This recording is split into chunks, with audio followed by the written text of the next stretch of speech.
আসসালামু আলাইকুম।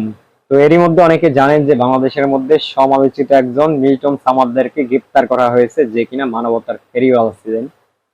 তো অনেকে যেহেতু জানেন, তো এই বিষয়ে আরো একটা তথ্য দেওয়ার আছে, সেই তথ্যটা আগে জেনে আসেন, তারপরে আপনাদেরকে কিছু কথা বলছি। বিতর্কিত সমাজসেবী মিল্টন সমাদদারকে গ্রেফতারের পর সংকটের মুখে তার আশ্রয় কেন্দ্রগুলো। সেখানে আশ্রিত দুস্থ অসহায় মানুষগুলোর খাবারের যোগানে অনিশ্চিত হয়ে পড়েছে। কর্মচারীদের মধ্যেও বাড়ছে উদ্বেগ। তারা দ্রুত সমাজসেবা অধিদপ্তরের হস্তক্ষেপ চেয়েছেন। আবুল কালাম আজাদের রিপোর্ট। পুষ্টিকর খাবার আর নিশ্চিত আশ্রয়ে স্বচ্ছন্দেই বেড়ে উঠছিল এই শিশু এবং তার মতো আরও চারজন। নিজেদের অসহায় দুস্থ মায়েদের সঙ্গে এরা থাকছে মিরপুরের দক্ষিণ পাইকপাড়ার আশ্রয় কেন্দ্রে। মিল্টন সমাদদার গ্রেপ্তারের পর তাদের খাবার যোগান দেয়া কঠিন হয়ে পড়েছে। বাচ্চাদের দুধ লাগে, এরা তো লিকুইড খায়, লিকুইড ছাড়া তো এদের চলে না, কারণ এরা তো মায়ের বুকের দুধ পায় না। তো যাই হোক, মিল্টন সামাদদারকে গ্রেপ্তার করা হয়েছে, ভালো হয়েছে। কিন্তু এই যে মিল্টন সামাদদের যে কাজগুলো করতো, এতে কাদের দোষ ছিল? শুধু কি মিল্টন সামাদদেরই দোষ ছিল তা না, এখানে আপনাদেরও দোষ ছিল। যেমন সেটা হচ্ছে, আপনাদের যে বাবা মা আছে তাদেরকে যদি রাস্তায় ফেলে না দিতেন, তাদেরকে যদি আপনাদের নিজের স্থানে রাখতেন, নিজেদের বাসায় আশ্রয় দিয়ে রাখতেন, ঠিক মতো খাবার দিতেন, তাহলে হয়তো তারা রাস্তায় পড়ে থাকতো না।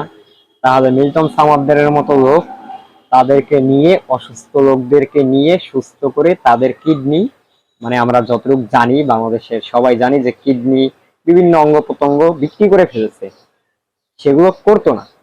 কিন্তু এখন যাই হোক, মিল্টন সামাদ্দার অপরাধ করছে, তাকে গ্রেপ্তার করছে, ভালো হয়েছে। কিন্তু মিল্টন সামাদ্দারকে গ্রেপ্তার করার পরে যারা বলছেন ভালো কাজ করছে, মিল্টন সামাদ্দারকে গ্রেপ্তার করা হয়েছে, অনেক সুন্দর কাজ হয়েছে, কারণ এই সব ধরনের লোক দেশের শত্রু, জনগণের শত্রু, সমাজের শত্রু। ঠিক আছে, আপনারাও সুন্দর কথা বলছেন, আপনারা সুন্দর কথা বলে উদ্ধার হয়ে গেছেন। কিন্তু এই আশ্রয় কেন্দ্রে যে লোকগুলো আছে, মিল্টন সামাদ্দার গ্রেপ্তার হওয়ার পরে তাদেরকে খাবার, পরন এগুলা কে দিবে?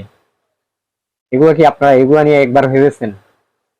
ওনাকে তো গ্রেপ্তার করা হয়েছে, ওনার আশ্রয় কেন্দ্রের যে লোকগুলো আছে তাদেরকে খাবার টাবার দিতে হবে, এই সব নিয়ে তো কারো মাথা ব্যথা নাই। এখন সবাই, ওনাকে গ্রেপ্তার করা হয়ে গেছে, সবাই উদ্ধার করে ফেলেছেন, ভালোভাবে প্রচার করছেন যেন ওনাকে গ্রেপ্তার করা হয়, ভালো কাজ করছেন। কিন্তু এই যে লোকগুলো এখন না খেয়ে থাকবে, এগুলার দায় দায়িত্ব কে নিবে? এই জিনিসটাও ভাবা দরকার।